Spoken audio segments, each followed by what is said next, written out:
Before we get started here tonight on Fast Break here on IE Sports Radio, I want to introduce y'all to one of our sponsors,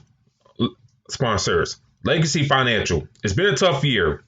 However, staying positive, keeping your faith, and continuing to work hard is the goal. If you're in a financial struggle at the moment and you need some help, call 951-732-0130 or 510-928-2104 to book your appointment today. Andrew and Ayo are just two people on a mission to help families build a legacy. You can also find them on social media on Twitter at legacy_uncut and on Instagram at Sims_uncut.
Lots to talk about tonight. The Celtics coaching woes. We'll dive into that. Lebron, is he human or not? Plus, the NCAA dropping their top 16 seeds for the NCAA tournament. We'll discuss that and much more here on Fast Break, live on IESportsRadio.com, your direct feed for that is all is sports. And you're welcome to join us.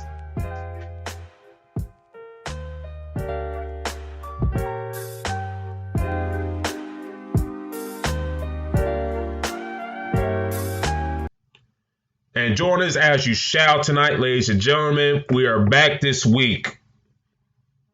We took the week off. Super Bowl. Mr. Locke went down to Tampa to celebrate with his home team Bucks. Mr. Locke, how you doing tonight, sir?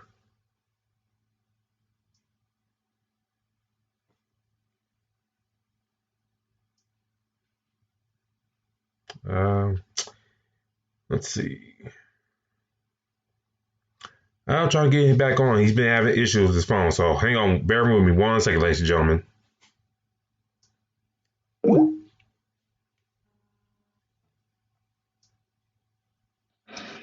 Are you there, sir?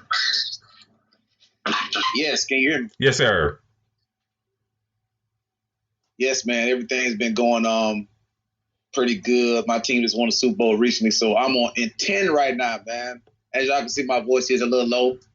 So, but it was very exciting this past weekend. But a lot of good NBA stuff coming up soon and college basketball.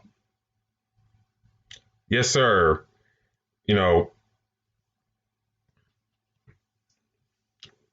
We back in here. We took a week off.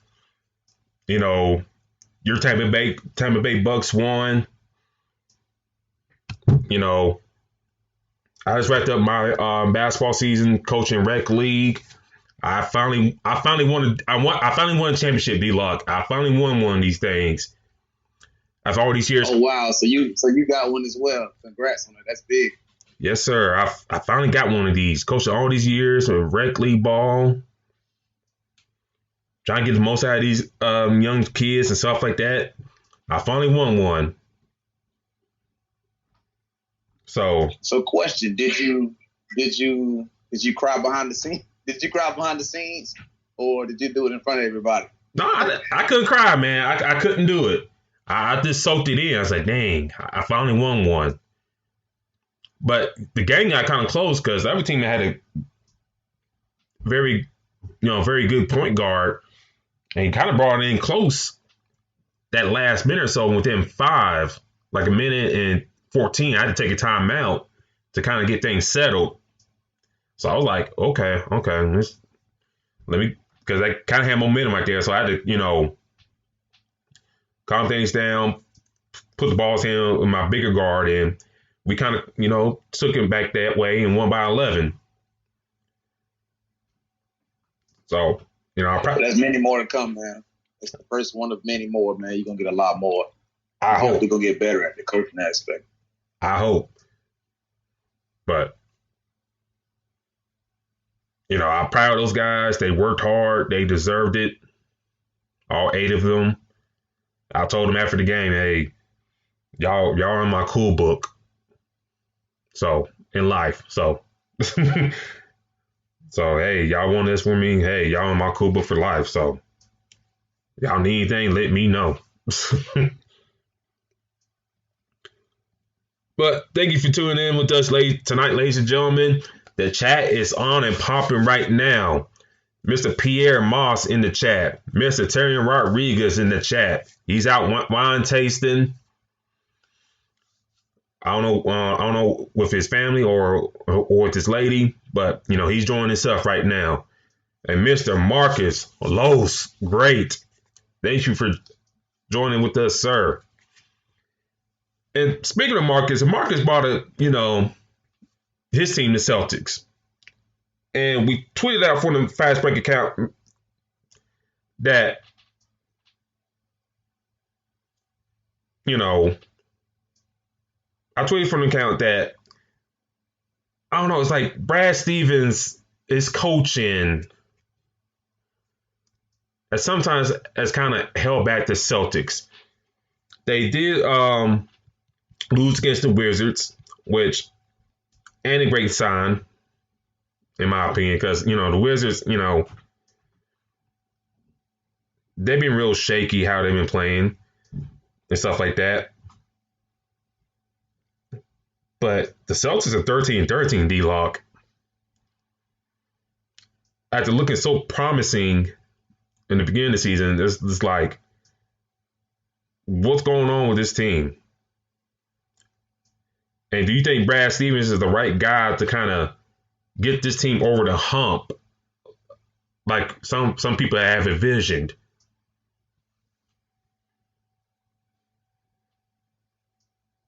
But we thought that he was the guy. I mean, again, we talked about this before. Remember, I was saying, well, who is the guy for this team? Like, they don't have – I mean, we know Jason Tatum is the guy, but we don't see him completely taking over the game all the time. Sometimes it's Kemba Walker. Sometimes it's Marcus Smart. Sometimes it's Jaylen Brown. Sometimes it's Jason Tatum. They have to find out who their main guy is and stick to that. Like, they don't have that consistent, okay, this is who we're going to go to. This is who they're going to game plan against, and then they can, kind of find other ways around it. The Celtics don't have that. I think that's going to be their main problem. To be honest, the Celtics are built like a college team, if you think about it. Ooh.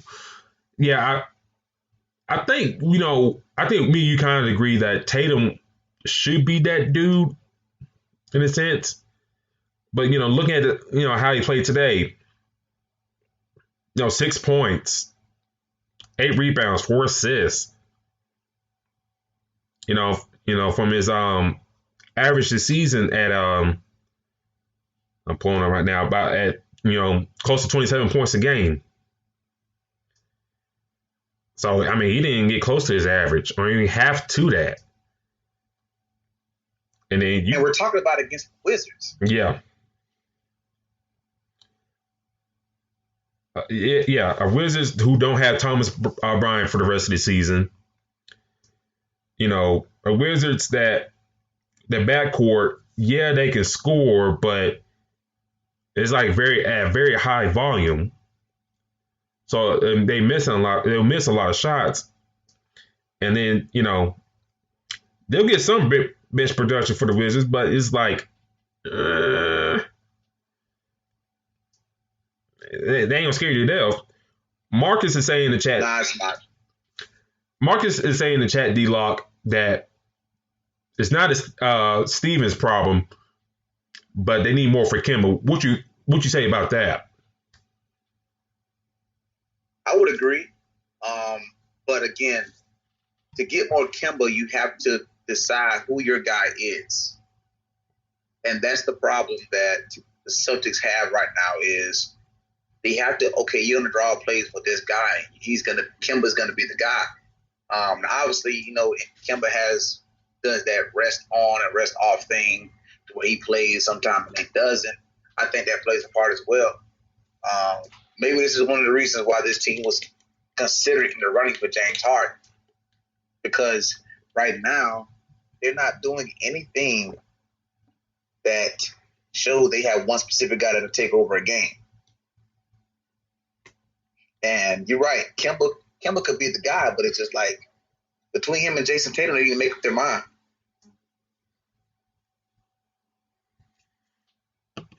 Okay. Let's see. Yeah, and you got 25 for Kemba tonight. And then Jaylen Brown had 25 as well. So about, Jaylen Brown's average. Kemba, coming back from the injury, I don't know, it's like he ain't been up to snuff yet. And, so far this season, averaging 15 points, 4 assists, that's not the numbers we are used to seeing for Kemba. And, Jason Tatum. Well, that's not what they signed him for. Yeah. They didn't sign him, for that kind of numbers. So, they got a lot of talent, man. And they shouldn't have some of these issues they have.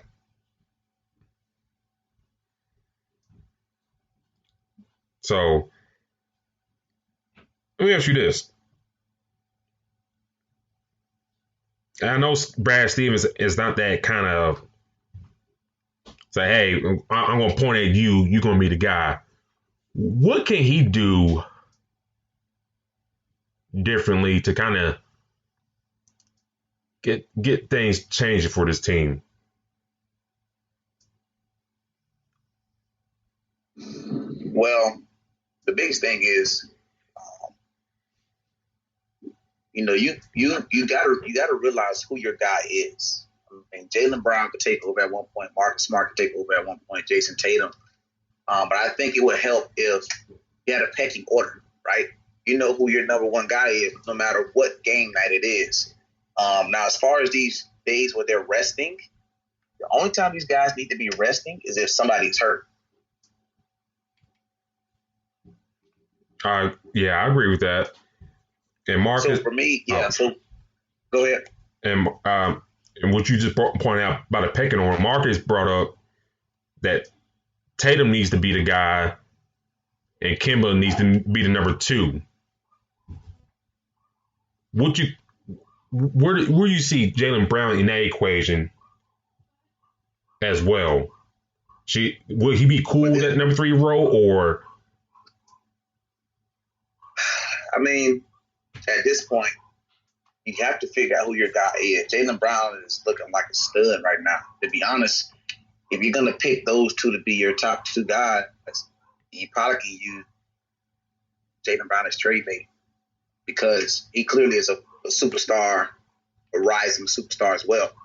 And there's nothing wrong with, again, we've seen teams with big threes before, right? We've seen teams with, the Kevin Garnett, Paul Pierce, and Ray Allen type thing, LeBron, Chris Bosh, and D Wade thing. But, all these guys got to accept, their roles.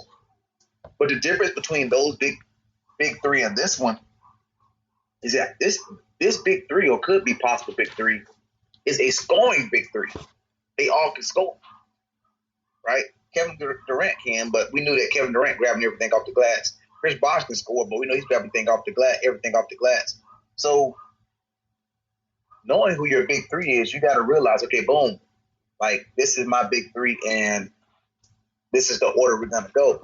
The problem comes is when, you say, okay, boom, Jason Tatum's a guy, then we're going to go with Kemba, the second guy, and Jaylen Brown. And now one wants to take over at a different time. So now it comes to that not being selfish type of thing. We're seeing the same thing in Brooklyn right now, and we'll talk about that later, is that, one wants to be the point guard, the other one wants to be the point guard. Like, they have to pick and choose who's going to be who. Once they get that, they're a much better team. These are the teams that have to be very unselfish.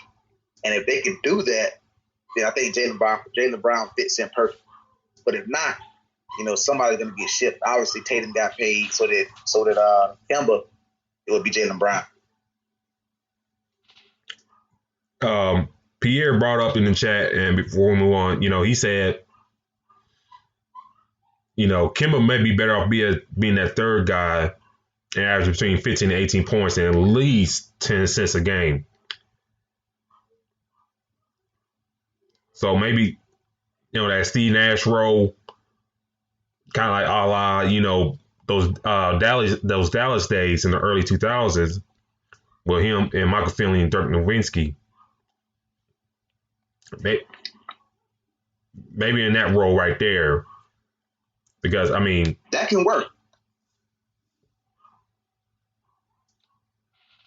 If I'm trying to play back a scenario back in the day, like, okay, you got two talented wing guys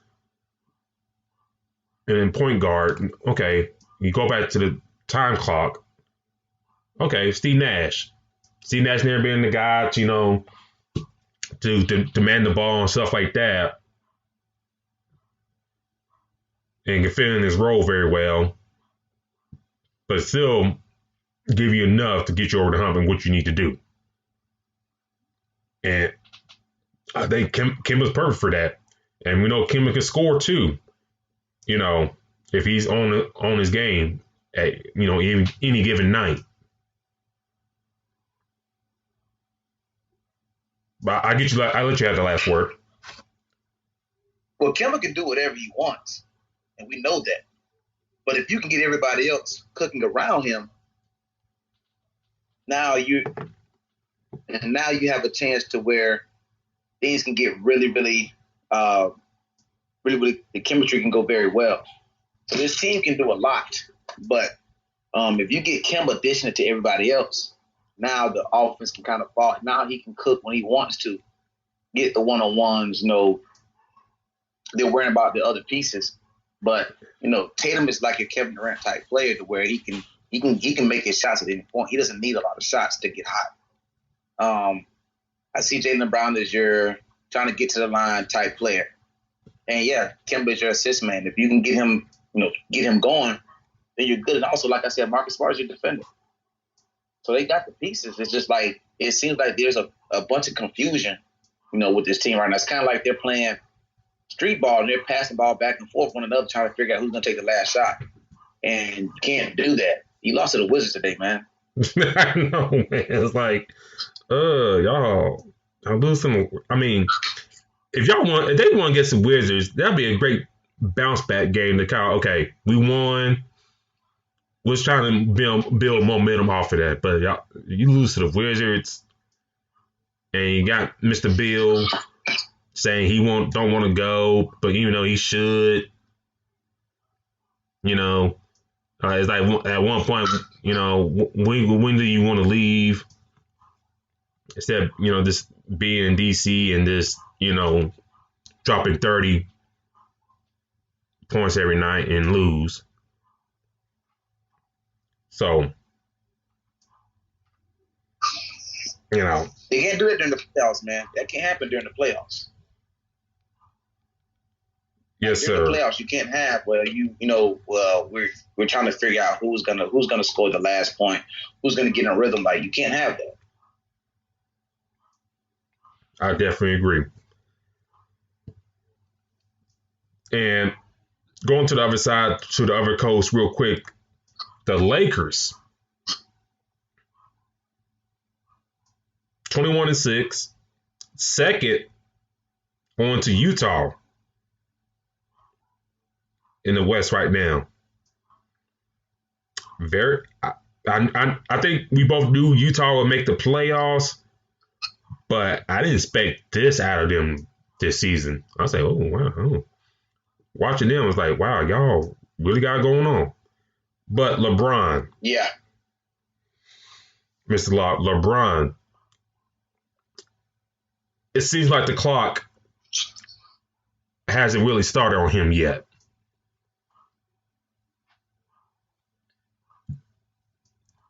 I know Milwaukee, Giannis has been playing well, but the team really, I don't know, has it found its footing. Embiid in that running for the MVP talk. But do you see a scenario that LeBron may get another MVP trophy this season, the way he's playing? That's exactly what I see. He's playing on a level that he was playing at 10 years ago. And he doesn't look like he's slowing down either. So for me, I really feel like he has the opportunity to host another MVP trophy and get another NBA Finals trophy as well. Now, Utah just look incredibly good right now. I mean, we did see what I think Giannis said. That's the best team in the West. Obviously, LeBron used that as a motivating factor. But, at this point, this team is showing that they, are one of the best, in Utah. Like, I literally watched them against Miami. I believe it was yesterday. Miami was up by I think 10 or 8 in the first quarter. They came roaring back, not only coming back, but just blowing them out the water as well at some point. So, for me, Utah looks pretty well, but, LeBron is going to be LeBron. We all know that. He's not slowing down at all. Remember, we were hearing him and Tom Brady put so much money into their bodies or to training their bodies and being in the right shape is paying off. Like, one thing that they get by getting older is knowledge, and you can't change that. So that knowledge is going to make a big difference. So we're watching something incredible right now. A lot of people, a lot of our family members and parents and aunties and uncles were talking about seeing Michael Jordan play, and he was an amazing guy. Well, we got somebody that we can say some kind of comparison to as well, and LeBron, and he's still playing at that high level that he was, when he was in his mid-20s. Yeah, it's amazing, how well he's played, this season. The consistency, the dedication, and Marcus, like you mentioned, and Marcus bring up in the chat, all the money he soaks into his body, about the $2 million per year or something like that each year. And Marcus brought up, that vegetarian diet that he's on as well. I mean, going to the last game against Memphis. Trying to pull that stat line right now. 28 points, 9 rebounds, 8 assists, 9 for 15 for shooting. It was great they got Anthony Davis back in that game. He went for 35 points. And you got something consistent for Kuzma, about time. But, seeing him taking over games, picking his key spots and stuff like that, it's a sight to behold. And, as a Laker fan, D-Law is like, kind of wish that for Kobe in his late years with the franchise. But it never materialized that way, kind of like how LeBron's been playing, at this, stage of his career. Mid-30s, almost 20 years, 20 years in the league. It's a marvel to see. Yeah, it's something that we're witnessing. Is like, wow, like we're to the point now where when we see these things and how he's playing, you gotta start letting people know, hey, remember where you are when you're seeing this, because this is something that you're gonna rarely see. Very rare. This is not something that's gonna consistently happen. Certain things you see from a lot of players, but you're seeing somebody consistently be an MVP candidate in his mid-30s right now. Like, the fact that if it is true that he wants to play with his son, I wouldn't doubt that possibility right now, how he's playing. He's literally playing that good right now. Like, his drop-off, he's still to the point to where he can take over a team. We haven't even gotten to the part of the career where he's like the second guy on the team. Like, you kind of can say that now with AD, but, I mean, AD has been out a couple of times, and when AD is out, they're still, winning, important games. So, again, his knowledge is there. All he got to do is keep his body right and stay, injury-free, which he has been, knock on wood. And you're seeing somebody that's playing very good right now. Well, they got a big matchup tonight against the Nuggets. A Nuggets team that, I mean, they okay right now. It seems like to me that like the Nuggets need a third scorer, like like a Malik Beasley type that they traded Ray a couple seasons ago. I mean, Jokic is almost averaging a triple-double, D-Lock. 26 points, 11 rebounds, 8.6 assists. I mean, he's playing fantastic this year, but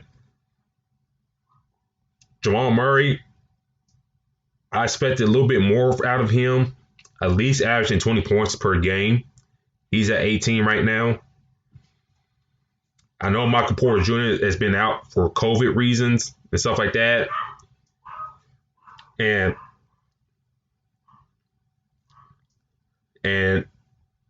he's back, but he's averaging 15 points. But it's just like the potential that I think me and you had talked about with him really hasn't showed itself yet. And I think Will Barton's out with a few injuries as well. Yeah.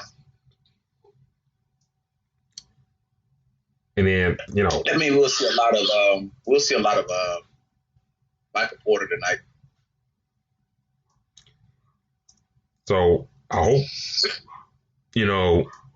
with them playing the Lakers and, the telltale sign whenever somebody plays the Lakers, they always kind of raise their game up to a different level. So, if Porter or whoever else steps up for the, Nuggets and play well for the, play well for Denver, hopefully, and whoever, well, let me rephrase that. Whoever can step up to be that third guy and probably use this game as a launching pad for that should help go a long way for the Nuggets. Whether it's Porter, Millsap or Jamarcus Green can find themselves, that'd be great. Who else I'm thinking about? Gary Harris. Yeah. And Hampton. RJ Hampton. And he's been real quiet, too. Yeah.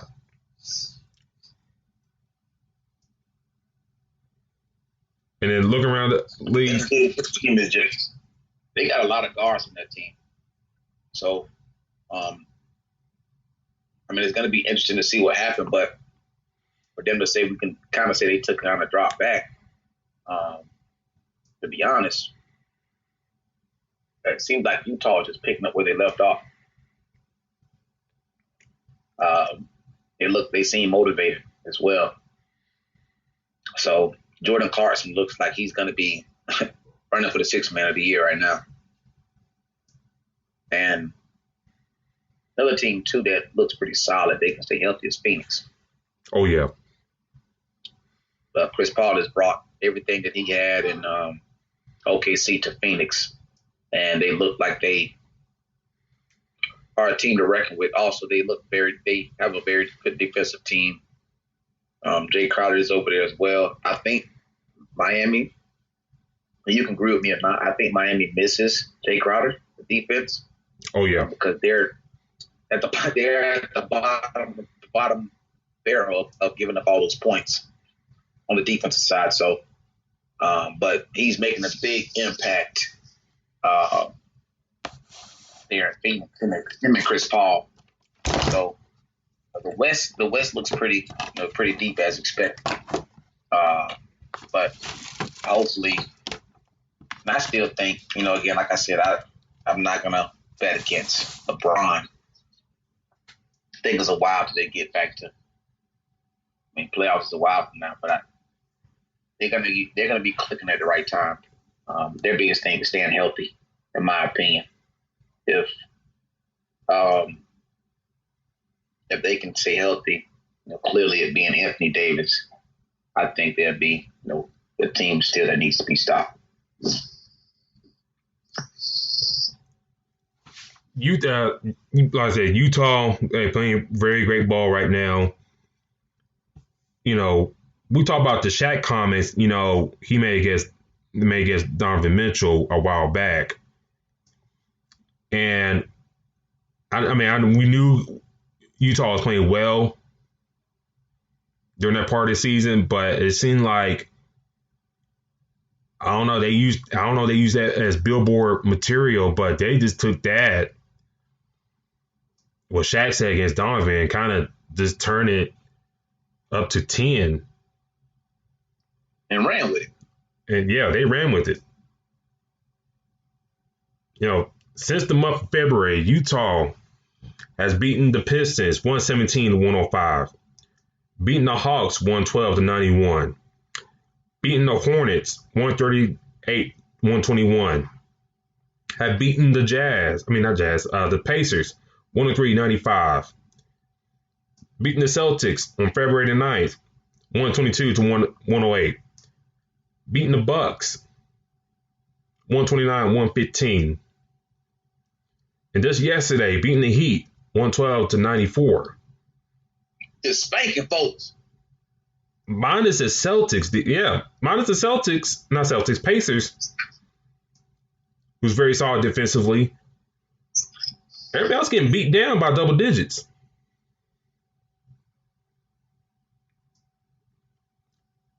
And they got a big one tomorrow against Philly with Joel Embiid and crew. Which that's going to be very interesting to watch that matchup between Gobert and Embiid. That's going to be a fun one to watch. But everybody else, they been spanking. Going to yesterday's game against the Heat. And before I talk about this game, what's with Miami and not playing Kendrick Nunn? Can you answer that for me? That's a good question. That's a very good question. I don't know if they're trying to give Iggy more minutes, Gabe Vincent more minutes. I don't know. Clearly, you see how he played last year. Mm-hmm. He just looked like a totally different. He looked very good last year. I do not know. That's one of the questions that I've had. Another person I thought about this year who haven't did anything is Troy Brown. I have not heard too much about him from this year. Now, I know he's, they did get Russ, but it's like you're looking at these players that made a big impact last year, and it's like these teams are forgetting who they are. I don't know if it's a rotation. I don't know what's going on. Another person also I noticed, I don't know if you've noticed it. Did you notice that Boogie Cousins' minutes is going down? Yeah. Even with Christian Wood out? Yeah, that's like, I was like, okay, Wood's out. Okay, you think you uptake Boogie's minutes a little bit, but I was like, oh, okay. I guess. I know they liked, God, what's that one dude's name? I forgot his name on the tip of my tongue. And I played on FanDuel the other day. Let me pull that roster. I'm pulling it up right now. What's that dude's name?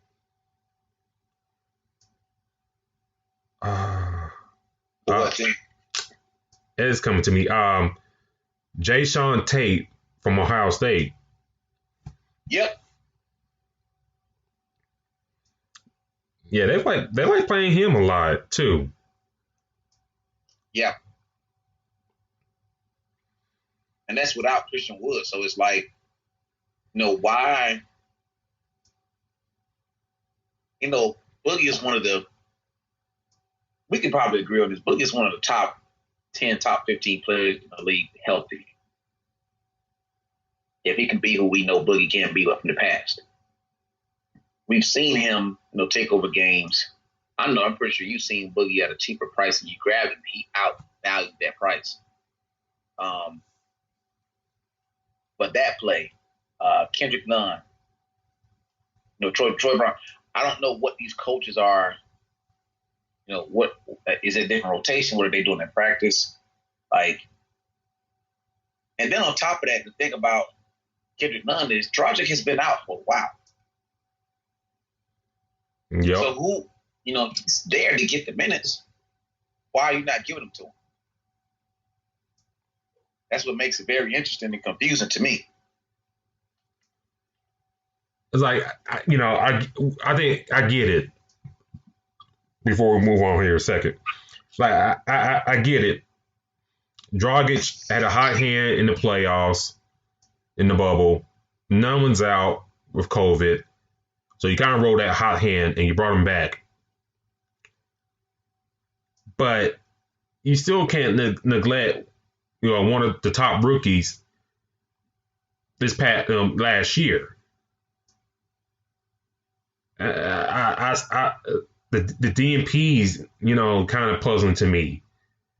Trying to play Tyler Hero at point guard, which he should be playing out the ball anyways, is puzzling to me.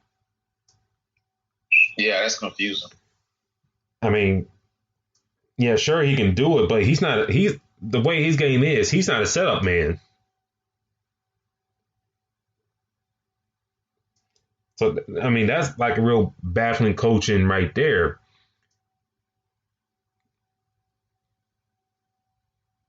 And then, Avery Bradley seemed like he ain't suited up a game yet for Miami. And, he hasn't contributed nothing.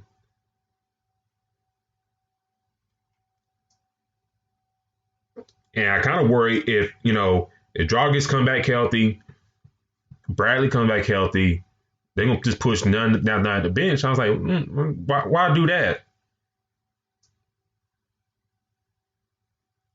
He's much younger than Dragic, and Bradley can score a lot better than Avery Bradley. Play your best players, put them in the best positions. I know you as a team, Miami is kind of struggling, but kind of get back what you were doing last year and try and get things back up and rolling. Yeah, I mean, we've seen this squad, have the success they had last year. Yeah, it was just an NBA Finals, so that's why for me, unless you're trying to find something different, like I said earlier, I really think they're missing Jay Crowder. The defense is giving up a lot right now. And like you said, we haven't seen too much from Avery Bradley. I think we spoke on this earlier. Before the season even started, what to expect, man. Avery Bradley, we haven't seen him do anything. So, for me, they have to get rolling, man. Because at some point, we can talk about the Brooklyn Nets, find out who their point guard is, and all the other stuff going on. They're going to click at one point. Yeah. They're going to click. Boston, they're going to click at the right at one point. And Miami needs to be ready. And we'll see, if they can right the ship, if Spoelstra and crew can, get things up and rolling. I think I think they can, but time will tell on that. But before we move on and talk about the top 16 that the NCAA dropped, I want to talk about one of our other sponsors. Mom is Always Right Media. Are you feeling overwhelmed with school and work? Those essays keep you up at night? Don't lose sleep. Just pick up the phone. Mom is Always Right.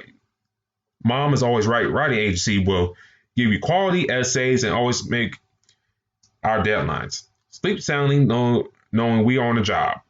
For more information, call 626-653-3649. And also check out the podcast. It goes down in the PM.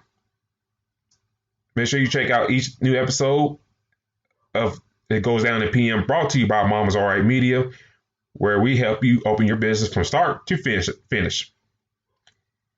And also from Mama's Alright Media, Coffee After Dark.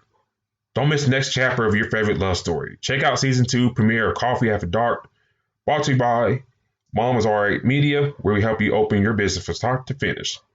Also, the Sports Rundown. Are you a sports fan but have too much going on in your life these days to keep up with the 24/7 sports news cycle? Or maybe you are new to sports and want to understand the nuances better. If so, then the Sports Rundown is for you. We're a new podcast that gives you basic, professional, and collegiate sports news, stats, tidbits, fun facts by the time you get to work. Start that second cup of coffee or finish walking the dog. Enough information to make you dangerous wild. Talk about your current sports events, and we will teach you something fun along the way. Like, mascots, uniforms, history, feel-good stories, and sports rules. We even cover the Premier League. New episodes drop Monday and Friday morning, so give us a listen. And also, before we talk about the March Madness deal, shout out to Ring Raveling. If I got that right, let me make sure I got that right. Yes, Ring Raveling Radio tonight, early today on IA Sports Radio.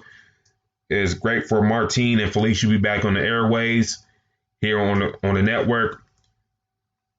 So shout out to them today. Also, Mike Pat, Let's Wind About Sports, will be immediately after our show here tonight.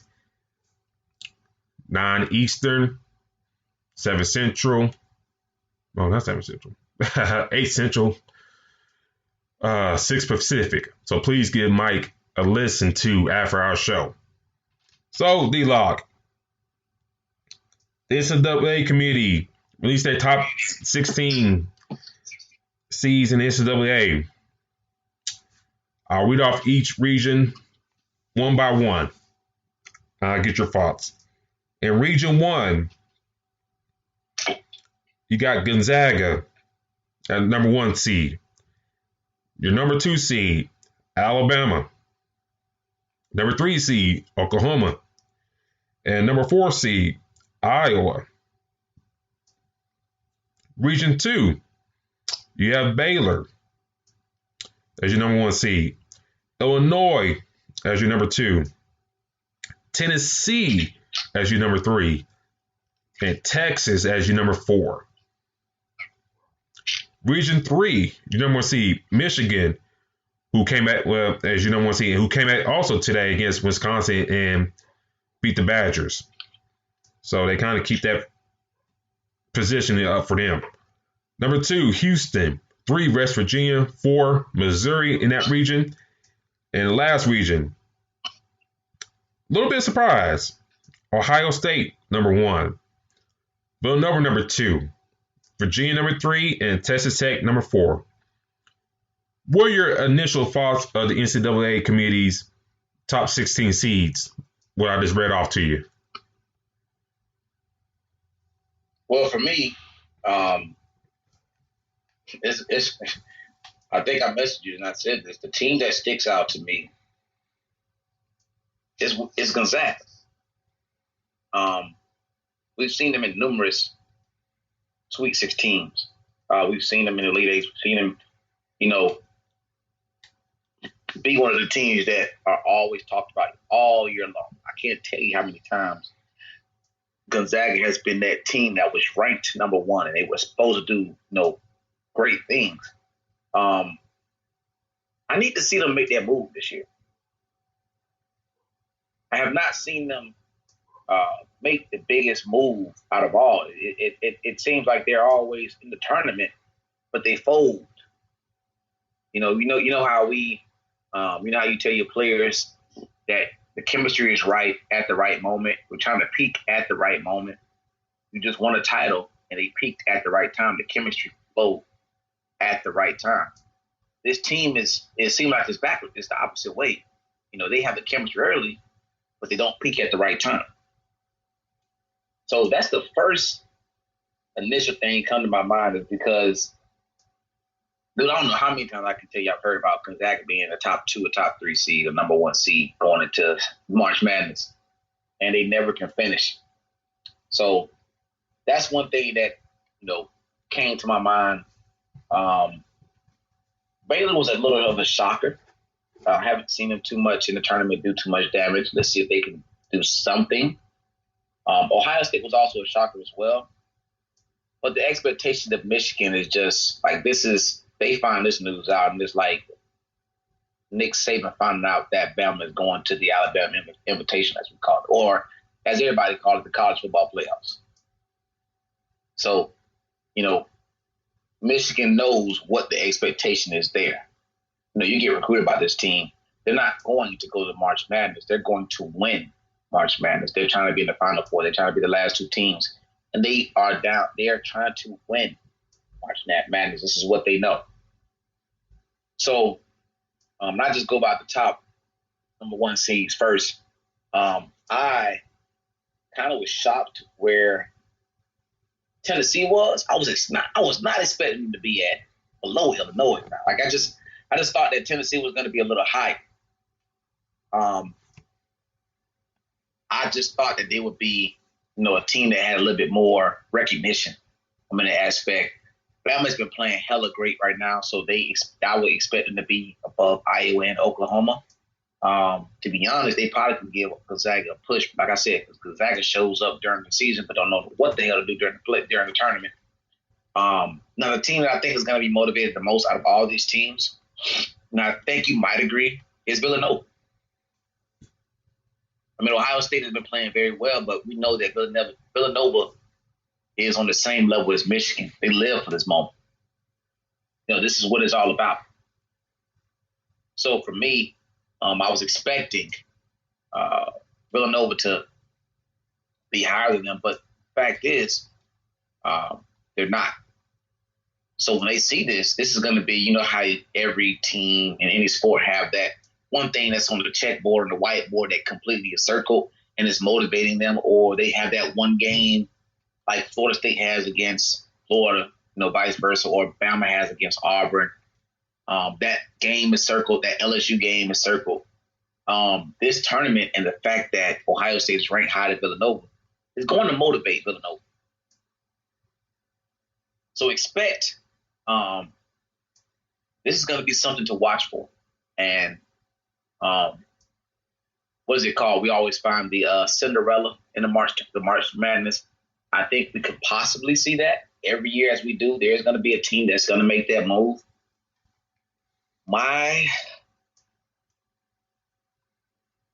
If I had to pick a Cinderella out of these top 16 seeds, I would say Texas Tech.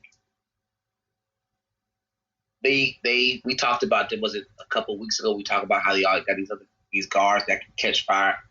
They are one of the teams that can pull off a couple shots. So, but like I said, the biggest thing is the fact that Gonzaga is number 1, like they're used to this.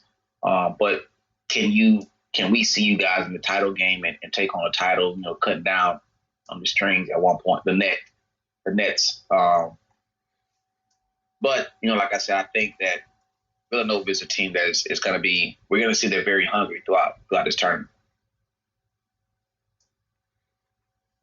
My initial thoughts on the 16 teams, I'll say, okay, the number 1 seeds, you can debate. I'll try to make this quick. The number one teams you can debate.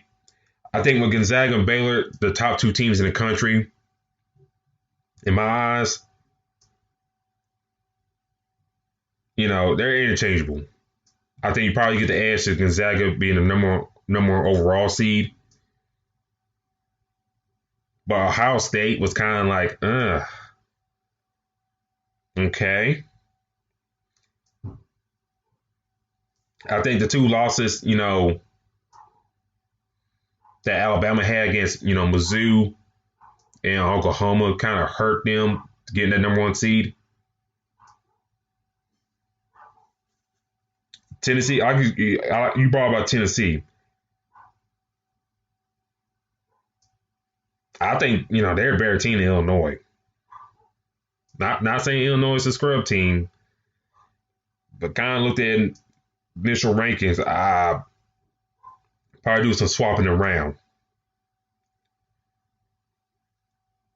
Villanova, I know they lost the other day against Creighton,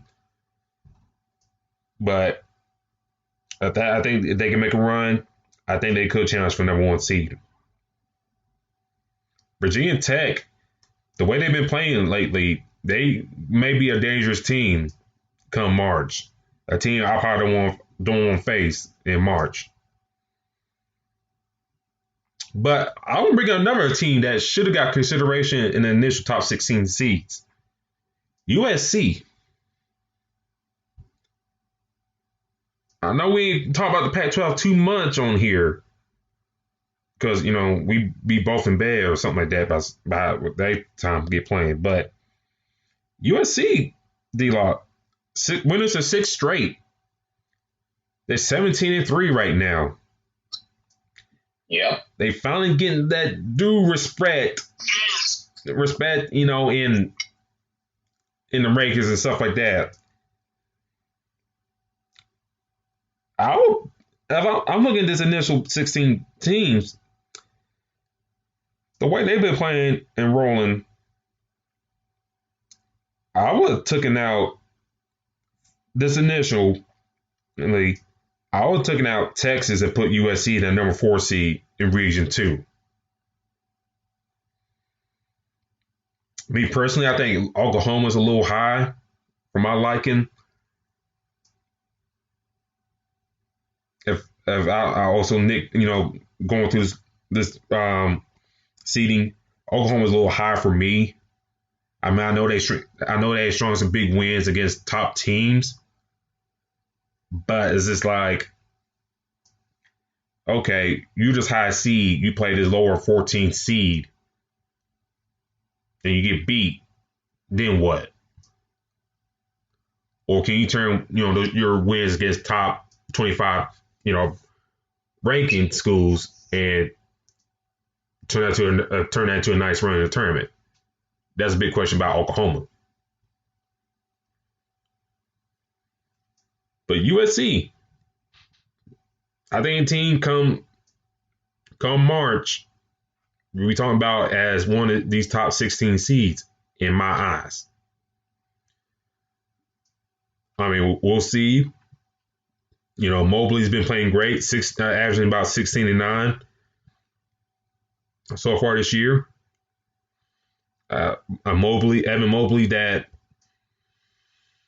you can throw his name, come draft time as a top 7 prospect.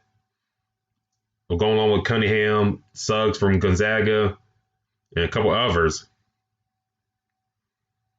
I think USC can do some damage come tournament time.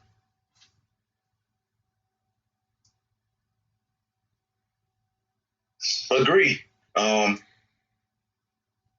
Not many are talking about them right now. So they're one of them teams that's going to use this on the bulletin board to motivate them. And I know, and looking at the Pac-12, I mean, I know it's kind of like a down year for the Pac-12 because after USC, UCLA 14-5 right now, but 10-3 in conference play. Oregon 7-3 in conference. Colorado 10-5 in conference. Stanford 9-6. Washington 2-12, 316 overall. So now, I mean, if you're going down the list, there's not a lot of pop right now in the Pac-12. And that's why, going back to that initial 16, you see the Big 12. You see the SEC. Big 10.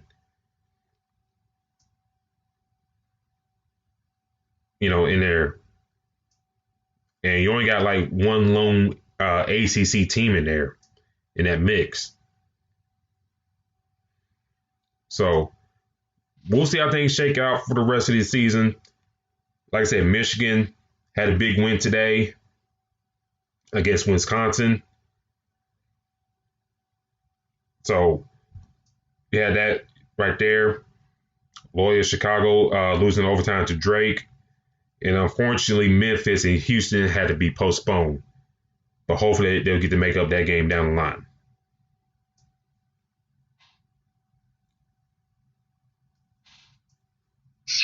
Yeah, I mean, it's going to be an interesting way they go about this, because you got some teams that look like they're ready right now for the tourney, but some teams are just getting their chemistry together. And we've seen teams do that on a consistent, right? Some teams look good all season long and then fall flat on their face during March Madness. That's the reason we have that quote, the Cinderella of the March Madness. So it's going to be very interesting to see how this falls. And, USC could be one of those dark horses that could be waiting in the weeds. And next thing you know, they're on this. You know how it is in the tournament. Once you start to win games, that chemistry is starting to go up, and you're starting to click on everything. And once you start to click, there's no stopping that. So we've seen teams win titles off of that. So it's, like I said, it's going to be exciting. As always, even though we have 4 teams ranked number 1, it's rare that we see all number 1 teams get to the Final Four. It happens, but we've seen them number 1 get upset before. So this is going to be very, very tight, and I'm excited for it. And we'll leave it at that, ladies and gentlemen. Thank you for tuning in with us tonight. D-Lock, how can people find you on social media? You guys can find me at Black-813 on Twitter and Instagram. You're probably going to be posting a lot of Buck stuff for the next 2 weeks. I've been doing it ever since last Sunday. So go Bucks. Let them know they can find you at, man. You can find me on Twitter at Spawn4288. Also, I do a podcast on the side called The Crooks Process. You can find that on Facebook and Instagram. Give me a follow and like there. Also, please do follow us on Twitter at FastBreak at IESR. That is FastBreak IESR. Also, check out IESportsRadio.com. Buy some merch. Buy some shirts. All right. Buy some mugs also. A lot of good things on IESportsRadio.com. So check out the website. And check out all our sponsors as well. And like I said, tune in from Let's Wind About Sports with Mike Pratt here immediately following us. But tune in, ladies and gentlemen. We'll catch y'all next week. We out. Out.